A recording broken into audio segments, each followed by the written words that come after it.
Praise the lord. ప్రభు అయిన యేసుక్రీస్తు నామంలో మీ అందరికీ ప్రత్యేకమైన వందనాలు. మరి ఈరోజు దేవుని యొక్క వాగ్దానము మనం చూద్దాం. అపోస్తుల కార్యములు 9వ అధ్యాయము 34వ వచనంలో పేతురు ఐనయ అనే వ్యక్తితో ఇలా చెప్తా ఉన్నాడు. అపోస్తుల కార్యములు 9వ అధ్యాయం 34వ వచనం. పేతురు ఐనయ, యేసుక్రీస్తు నిన్ను స్వస్థపరచుచున్నాడు, నీవు లేచి నీ పరుపు నీవే పరుచుకునమని అతనితో చెప్పగా వెంటనే అతడు లేచెను అని ఇక్కడ రాయబడి ఉంది. నా ప్రియ సహోదరి సహోదరుడా, ఇతడు 8 సంవత్సరాల నుంచి కృంటితనములో ఉన్న వ్యక్తి. ఎవరు? ఐనయ అనే వ్యక్తి. అయితే ఇక్కడ పేతురు పరిశుద్ధాత్మ శక్తి ద్వారా యేసుక్రీస్తు నిన్ను స్వస్థపరచుచున్నాడని ఐనయ అనే వ్యక్తితో చెప్పినప్పుడు ఆ వ్యక్తి వెంటనే లేచి బాగుపడినట్లుగా మనం చూస్తూ ఉన్నాం. నా ప్రియ సహోదరి సహోదరుడా, మనల్ని కూడా యేసుక్రీస్తు ప్రభు స్వస్థపరిచే దేవుడిగా ఉంటున్నాడు. ఇక్కడ ఒక విషయం మనం గమనించాలి. పేతురు గారు చెప్తున్న విషయం ఏంటంటే, ఇక్కడ యేసుక్రీస్తు నిన్ను స్వస్థపరచుచున్నాడు అని అంటున్నాడు క్లియర్గా. అందుకనే ఈరోజు మనం విశ్వసించాల్సిన విషయం ఏంటంటే, మనల్ని స్వస్థపరిచేది ఒక మనిషి కాదు. మనుషుల వైపు మనం ఎప్పుడు చూడకూడదండి. ఏ మనుషుల వైపు చూడకూడదు. కానీ అయితే యేసుక్రీస్తు యొక్క నామమును బట్టి దేవుడు మనకు స్వస్థత అనుగ్రహిస్తాడు కనుక మొట్టమొదటిగా యేసునందు విశ్వాసం ఉంచినట్లయితే ఈరోజు ఎటువంటి వ్యాధి అయినా, ఎటువంటి రోగమైనా యేసయ్య మనల్ని స్వస్థపరచువాడుగా ఉన్నాడు. ఆ వ్యక్తి కృంటితనములో ఉన్నాడు. ఈరోజు చాలామంది ఆధ్యాత్మిక స్థితిలో కృంటితనములో ఉన్నారు. ప్రార్థనా జీవితములో కుంటితనములో ఉన్నారు. హృదయాంతరంగములలో కృంటితనములో ఉన్నారు.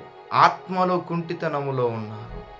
కాబట్టి నా ప్రియ సహోదరి సహోదరుడా, ఈరోజు యేసుక్రీస్తు మనల్ని ఆ కృంటితనముల నుంచి బయటకు తీసుకొని రాబోతున్నారు. ఆ కుంటితనంలో నుంచి సరైనటువంటి ఆధ్యాత్మిక జీవితంలో మనల్ని నడిపించబోతున్నాడు. ఒకవేళ ఈ మాటలు వింటున్న నీవు ఒకవేళ ఏ వ్యాధి చేత ఉన్నా, ఏ అనారోగ్యము చేత నువ్వు బాధపడుతూ ఉన్నా, యేసుక్రీస్తు నిన్ను స్వస్థపరచుచున్నాడు దేవుడు. ఎందుకంటే ఆయన నమ్మదగిన వాడు. నువ్వు విశ్వసించిన ఎడల నీకు ఇప్పుడే యేసు నామములో స్వస్థత కలుగునుగాక. Amen. Thank you holy spirit. ఈరోజు ప్రతి విషయములో, నీ ఫైనాన్షియల్ విషయములో కుంటితనములో ఉన్నావు, నీ ఫ్యామిలీలో కుంటితనములో ఉన్నావు, లేదంటే ఇంకా వేట చేత నువ్వు బాధపడుతూ ఉన్న వాటన్నిటి విషయములో నజరేయుడైన యేసు నామములో దేవుడు స్వస్థతను మనకు అనుగ్రహించబోతున్నాడు.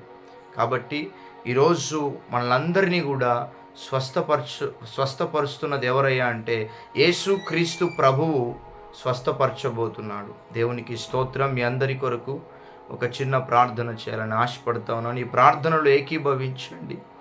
దేవుడు మిమ్మల్ని అందరినీ బలపరచబోతున్నాడు. ప్రార్థన. పరిశుద్ధుడా, ప్రేమగల తండ్రి, కృపగల దేవ, యేసయ్య మీకు వందనాలు, స్తోత్రాలు. తండ్రి, పేతురు అంటున్నాడు యేసుక్రీస్తు నిన్ను స్వస్థపరచుచున్నాడని ఐనయాతో చెప్తున్నాడు ప్రభు. ఈరోజు అదే రీతిగా ఈ ప్రార్థనలో ఎంతమంది విశ్వాసముతో ఏకీభవిస్తున్నారో వారందరినీ కూడా యేసయ్య నామములో పరిశుద్ధాత్మ దేవుడా మీరే వారిని స్వస్థపరచండి. ఎవరు ఏ అనారోగ్యముతో ఉన్నా, ఎవరు ఏ వ్యాధితో ఉన్నా ఇప్పుడే వారికి స్వస్థత కలుగునుగాక అని ప్రార్థిస్తున్నాం ప్రభు. శరీరంలో ఏ రకమైనటువంటి వ్యాధి చేత బాధపడుచున్నా ఇప్పుడే వారికి స్వస్థత కలుగునుగాక ప్రభు. మీకు వందనాలు, స్తోత్రాలు.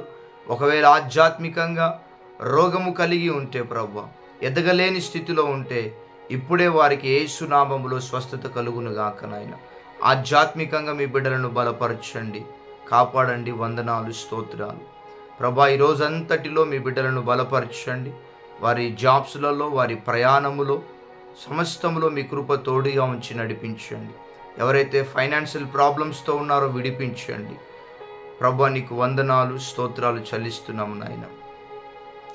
ప్రభా, ఇంకా ఎవరైతే ప్రభా కుటుంబంలో నెమ్మది లేని స్థితిలో ఉన్నారో వారందరికీ నీ కృపచేత నెమ్మదిని అనుగ్రహించండి. గర్భఫలము లేని వారికి గర్భఫలమును అనుగ్రహించండి. తండ్రి మీ కృపచేత మీ బిడ్డలందరినీ నింపండి ప్రభు. ఈ రోజంతటిలో మీ దక్షిణ హస్తము మీ బిడ్డలకు తోడుగా ఉంచి ఈరోజంతా చక్కగా గడవడానికి ఆధ్యాత్మికంగా ప్రభు అన్ని విషయాలలో విజయము పొందుకోవడానికి, అపవాది మీద జయమును పొందుకోవడానికి నీ బిడ్డలకు కావలసిన కృప, అభిషేకమును, బలమును అనుగ్రహించి మహిమను మీరు పొందుకోమని ప్రార్థన చేస్తూ, ఇంకా ఎవరు ఎటువంటి మానసిక ఆలోచనలతో ఉన్నా యేసు నామములో వారిని విడిపించమని ప్రార్థన చేస్తూ, తండ్రి జాబ్స్ కోసం ప్రయత్నం చేస్తున్న వారి ఎడల కృప చూపించుమని, అన్ని విధాలా మీ బిడ్డలను ఆశీర్వదించి దీవించుమని, ఈరోజంతటిలో నీ కృప మీ బిడ్డలకు తోడయుండునుగా అని ప్రార్థిస్తూ మా ప్రభు అయిన యేసుక్రీస్తు నామములో ప్రార్థించి అడిగి వేడుకొని పొందియున్నాము తండ్రి. ఆమెన్. Praise the lord. ప్రభు అయిన యేసుక్రీస్తు నామములో మీ అందరికీ వందనాలు. ఇంకా ఈ యొక్క వాగ్దానాన్ని అనేక మందికి షేర్ చేయండి. మీరందరూ కూడా ఈ వీడియోను లైక్ చేయండి, సబ్స్క్రైబ్ చేసుకోండి. ప్రభు మిమ్మల్ని దీవించునుగాక. ఆమెన్.